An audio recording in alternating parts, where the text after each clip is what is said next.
program YouTube channel বন্ধুসকল চৰকাৰ সাধাৰণতে এডিয়াৰ দিবাংগৰ ৰিজাল্ট ডিএমিৰ পৰীক্ষা তাৰপিছত তেওঁলোকৰ সাধাৰণতে যিবোৰ পুৰণি প্ৰশ্নকাকত বিচাৰিছে তাৰপিছত অসম চৰকাৰ গ্ৰেড 3 গ্ৰেড 4 ভেকেঞ্চি পৰীক্ষাটো কেতিয়া হ'ব অসম পুলিচৰ ফিজিকেল কেতিয়া হ'ব এডমিট কাৰ্ড কেতিয়া হ'ব সকলো প্ৰশ্নৰ সাধাৰণতে পৰীক্ষাৰ বা সকলো মনত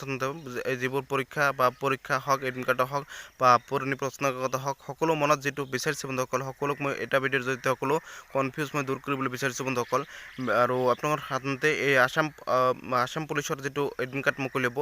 হেতু ইলেকশ্যনৰ পিছতে মুকলি হ'ব কিন্তু ডেটটো 26 জানুৱাৰী তাৰিখে মুখ্যমন্ত্ৰী ডাঙৰ ঘোষণা কৰিব আৰু অসম পুলিচৰ ফিজিকেলটো জুলাই মাহতে হোৱাটো 100% হ'ব বন্ধুসকল মই কৈছোঁ আপোনালোকক মই ভিডিঅ'ৰ জৰিয়তে আৰু আপোনালোকৰ সাধাৰণতে এডিয়াৰ যেটো দিবাংগ ৰিজাল্ট আছে বন্ধুসকল এই দিবাংগ ৰিজাল্টটো বন্ধুসকল আপোনালোক আহিব না নাই বন্ধুসকল দিবাংগ ৰিজাল্টটো 100% দিবাংগ ৰিজাল্টটো আপোনালোকৰ সাধাৰণতে আহিব হঠাৎকৈ আহিব বন্ধুসকল কিন্তু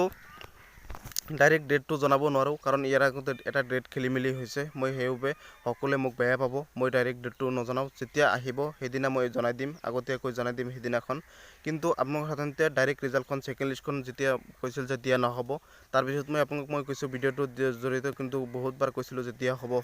ৰিজাল্টখন আহিব মই অফিচিয়েলভাৱে যিখিনি গম পাইছিলোঁ আপোনালোক মই জনাইছিলোঁ কিন্তু হঠাৎকৈ ৰিজাল্টটো দিয়া হ'ল আৰু 15 দিন আগতে মই যিটো ডেট জনাইছিলোঁ সেই ডেট মতে কিন্তু ছেকেণ্ড লিষ্টখন দিয়া হৈছিল বন্ধুসকল আগন্তুক দিনত যিবোৰ পৰীক্ষা হ'ব সকলো পৰীক্ষাৰ বাবে আপোনাৰ ছেকেণ্ড লিষ্টৰ ব্যৱস্থা থাকিব এটা ডাইৰেক্ট কথা ছেকেণ্ড লিষ্টৰ ব্যৱস্থা থকাটো 100% থাকিব বন্ধুসকল আৰু আপোনাৰ সাধাৰণতে কেৱল সেইটো ছেকেণ্ড লিষ্টে নহয় আৰু যিবোৰ পৰীক্ষা হ'ব বন্ধুসকল আগন্তুক দিনত সকলো পৰীক্ষাৰ বাবে ছেকেণ্ড লিষ্টৰ ব্যৱস্থা থাকিব আৰু ডাঙৰ এটা নিযুক্তিৰ বাবে যদি ছেকেণ্ড লিষ্টৰ ব্যৱস্থা থাকিছে সকলো পদৰ বাবে থাকিব আৰু ইতিমধ্যে ইফালতো ল'ৰা ছোৱালী এডিয়াৰ 2.0 12,600 পদত মোটামুটি 22 লাখ ল'ৰা ছোৱালী এপ্লাই কৰিছে গ্ৰেড 3 গ্ৰেড 4 আৰু গ্ৰেড 3 3 স্টেপ গ্ৰেড 4 3 স্টেপ সকলো পৰীক্ষা ভাগ অনুষ্ঠিত হ'ব গ্ৰেড 3 পৰীক্ষা ভাগ অনুষ্ঠিত হ'ব গ্ৰেড 4 পৰীক্ষা ভাগ অনুষ্ঠিত হ'ব সকলো পৰীক্ষা ভাগ অনুষ্ঠিত হ'ব আৰু এই সকলো এইটো এডিয়াৰ 2.0 আৰু আগৰ এডিয়াৰ 2.0 যেটো পিডব্লিউ ৰিজাল্ট আৰু কিছুমান ৰিজাল্ট বাকি আছে দিবলৈ সেইবোৰ ৰিজাল্ট হঠাতে দি দিব পাৰে এতিয়ালৈকে সাধাৰণতে নিদিব বুলি কোনো জনা নাই বন্ধুসকল বা কোনো পৰা আপডেট অহা নাই আৰু মুখ্যমন্ত্ৰী ডাঙৰীয়াই কৈছিল বহুত দিন আগতে যে আপোনালোকৰ ৰিজাল্টখন বহুত চাৰ্টিফিকেট খেলি মেলি আছে বা আছে আৰু তেওঁলোকৰ সাধাৰণতে প্ৰমাণ কৰিব পাৰে তেওঁলোকে চাকৰি ল'ব পাৰিব পদ খালী আছে আৰু আপোনালোক মই কৈছোঁ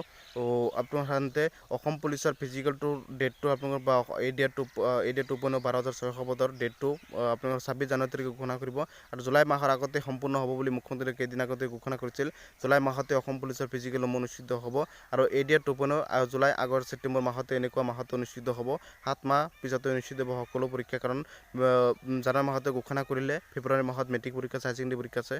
আৰু মাৰ্চৰ পৰা আপোনালোকে ইলেকশ্যন এই সকলো জাৰি কৰিব সেইটো সময়তে কেতিয়াও পৰীক্ষা নাপাতে আৰু ইফালে লাখে লাখে ল'ৰা ছোৱালী এপ্লাই কৰিছে এডমিট কাৰ্ডৰ কাম কৰিব লাগিব বহুত ল'ৰা ছোৱালী এপ্লাই কৰিছে সেইবাবে পৰীক্ষা সকলো পিছতে অনুষ্ঠিত হ'ব কিন্তু আপোনালোকে এই গ্ৰেড 3 গ্ৰেড 4 ভেকেঞ্চিৰ বাবে আপোনালোকে সাধাৰণতে কেনেকৈ প্ৰিপাৰেশ্যন কৰিব লাগিব মই কৈছোঁ আপোনালোকক যিকোনো পৰীক্ষাৰ পুৰণি প্ৰশ্ন কাকত যদি লাগে আপোনালোকে সাধাৰণতে কমেণ্ট বক্সত জনাব কমিউনিটিত মই পুৰণি প্ৰশ্ন কাকত দিম না আপোনালোকৰ সাধাৰণতে ইউটিউবৰ জৰিয়তে ভিডিঅ' বনাই কিনে আপোনালোকে কমিউনিটিত ভিডিঅ' বনাই কিনে আপোনালোকৰ পুৰণি প্ৰশ্ন কাকত দিম সকলো কমেণ্ট কৰি জনাব আৰু মই 5 জানুৱাৰী তাৰিখৰ পৰা এই পুৰণি প্ৰশ্ন কাকত দিম বুলি মই প্ৰতিশ্ৰুতি দিছোঁ আৰু সকলোৱে ছাপোৰ্ট কৰিব আৰু ইতিমধ্যে আপোনালোকৰ মৰম আশীৰ্বাদৰ চেনেল ইতিমধ্যে 20,000 ছাবস্ক্ৰাইব হ'বলৈ গৈ আছে সকলোৱে ছাপোৰ্ট মৰম আশীৰ্বাদ জনাব যাতে সকলো সম্ভৱ আৰু আপোনালোকৰ ছাপোৰ্ট মৰম আশীৰ্বাদ আৰু পৰীক্ষাৰ বা সকলো মনত যিবোৰ পৰীক্ষা হওক এডমিট কাৰ্ড হওক বা পুৰণি প্ৰশ্নকাকত হওক সকলো মনত যিটো বিচাৰিছে বন্ধুসকল সকলোক মই এটা ভিডিঅ'ৰ জৰিয়তে সকলো কনফিউজ মই দূৰ কৰিবলৈ বিচাৰিছোঁ বন্ধুসকল আৰু আপোনালোকৰ সাধাৰণতে এই আসাম পুলিচৰ যেটো এডমিট কাৰ্ড মুকলি হ'ব হেতু ইলেকশ্যনৰ পিছতে মুকলি হ'ব কিন্তু ডেটটো 26 জানুৱাৰী তাৰিখে মুখ্যমন্ত্ৰী ডাঙৰ ঘোষণা কৰিব আৰু অসম পুলিচৰ ফিজিকেলটো জুলাই মাহতে হোৱাটো 100% হ'ব বন্ধুসকল মই কৈছোঁ আপোনালোকক মই ভিডিঅ'ৰ জৰিয়তে আৰু আপোনাৰ সাধাৰণতে এডিয়াৰ যেটো দিবাংগ ৰিজাল্ট আছে বন্ধুসকল এই দিবাংগ ৰিজাল্টটো বন্ধুসকল আপোনালোক আহিব না নাই বন্ধুসকল দিবাংগ ৰিজাল্টটো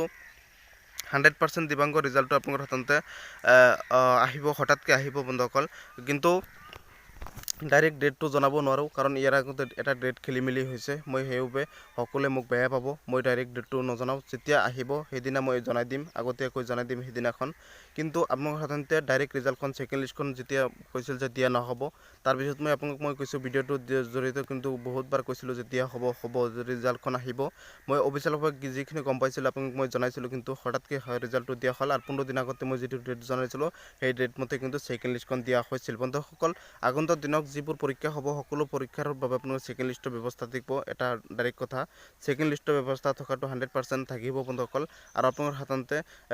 কেৱল সেইটো ছেকেণ্ড লিষ্টে নহয় আৰু যিবোৰ পৰীক্ষা হ'ব বন্ধুসকল আগন্তুক দিনত সকলো পৰীক্ষাৰ বাবে ছেকেণ্ড লিষ্টৰ ব্যৱস্থা থাকিব আৰু ডাঙৰ এটা নিযুক্তিৰ বাবে যদি ছেকেণ্ড লিষ্টৰ ব্যৱস্থা থাকিছে সকলো পদৰ বাবে থাকিব আৰু ইতিমধ্যে ইফালতো ল'ৰা ছোৱালী এডিয়াৰ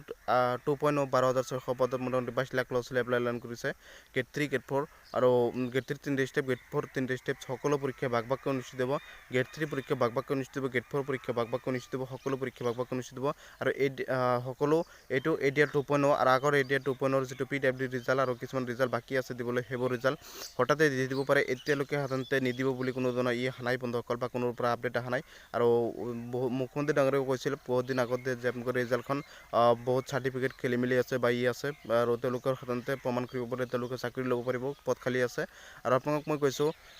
আপোনাৰ সাধাৰণতে অসম পুলিচৰ ফিজিকেলটোৰ ডেটটো আপোনালোকৰ বা এডিয়াৰ 2.0 12,600 পদৰ ডেটটো আপোনালোকৰ 26 জানুৱাৰী তাৰিখে ঘোষণা কৰিব আৰু জুলাই মাহৰ আগতে সম্পূৰ্ণ হ'ব বুলি মুখ্যমন্ত্ৰীয়ে কেইদিন আগতে ঘোষণা কৰিছিল জুলাই মাহতে অসম পুলিচৰ ফিজিকেল অনুষ্ঠিত হ'ব আৰু এডিয়াৰ 2.0 জুলাই আগষ্ট ছেপ্টেম্বৰ মাহতে এনেকুৱা মাহতে অনুষ্ঠিত হ'ব 7 মাহ পিছতে অনুষ্ঠিত হ'ব সকলো পৰীক্ষা কাৰণ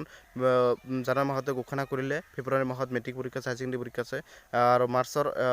মাৰ্চৰ পৰা আপোনালোকে ইলেকশ্যন এই সকলো জাৰি কৰিব সেইটো সময়তে কেতিয়াও পৰীক্ষা নাপাতে আৰু ইফালে লাখে লাখে ল'ৰা ছোৱালী এপ্লাই কৰিছে এডমিট কাৰ্ডৰ কাম কৰিব লাগিব বহুত ল'ৰা ছোৱালী এপ্লাই কৰিছে সেইবাবে পৰীক্ষা সকলো পিছতে অনুষ্ঠিত হ'ব কিন্তু আপোনালোকে এই গেট 3 গেট 4 ভেকেঞ্চিৰ বাবে আপোনালোকে সাধাৰণতে কেনেকৈ প্ৰিপাৰেশ্যন কৰিব লাগিব মই কৈছোঁ আপোনালোকক যিকোনো পৰীক্ষাৰ পুৰণি প্ৰশ্ন কাকত যদি লাগে আপোনালোকে সাধাৰণতে কমেণ্ট বক্সত জনাব কমিউনিটিত মই পুৰণি প্ৰশ্ন কাকত দিম না আপোনালোকৰ সাধাৰণতে ইউটিউবৰ জৰিয়তে ভিডিঅ' বনাই কিনে আপোনালোকে কমিউনিটিত ভিডিঅ' বনাই কিনে আপোনালোকৰ পুৰণি প্ৰশ্ন কাকত দিম সকলো কমেণ্ট কৰি জনাব আৰু মই 5 জানুৱাৰী তাৰিখৰ পৰা এই পুৰণি প্ৰশ্ন কাকত দিম বুলি মই প্ৰতিশ্ৰুতি দিছোঁ আৰু সকলোৱে ছাপোৰ্ট কৰিব আৰু ইতিমধ্যে আপোনালোকৰ মৰম আশীৰ্বাদৰ চেনেল ইতিমধ্যে 20,000 ছাবস্ক্ৰাইব হ'বলৈ গৈ আছে সকলোৱে ছাপোৰ্ট মৰম আশীৰ্বাদ জনাব যাতে সকলো সম্ভৱ আৰু আপোনালোকৰ ছাপোৰ্ট মৰম আশীৰ্বাদ আৰু ভগৱানৰ দোৱা ভগৱানৰ আশীৰ্বাদ আৰু আপোনালোকৰ ছাপোৰ্ট মৰমই সকলো সম্ভৱ হ'ব পাৰে সকলোৱে ছাপোৰ্ট কৰিব মৰম